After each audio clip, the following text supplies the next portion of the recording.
14 দিন পেটে ক্ষুধার তাড়নায় পাথর বাঁধছিলাম উম্মত, তোমার মনে নাই?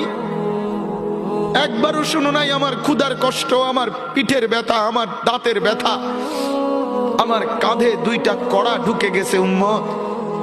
আমার ঘরে 3 মাস আল্লাহর নবীর স্ত্রী আয়েশা বলছে, আল্লাহর কসম উম্মত, নবীর স্ত্রী বলছে 1 ফোঁটা চুলায় আগুন জ্বলে নাই। নওজোয়ান আপনারা বলেন বাপ, আজকে যাদের 1 বছর 6 মাস 2 বছর কোনদিন ফজরের নামাজ পড়েন না, দিনের পর দিন রাতের পর রাত যায়, এভাবেই 6 মাস, এভাবেই 1 বছর, এভাবেই 2 বছর, আপনি জানেনও না ফজরের ওয়াক্ত হয় কখন, ফজরের জামাত হয় কখন। মেরে মোহতারাম, আমার ভাই, আমার বন্ধু, বলো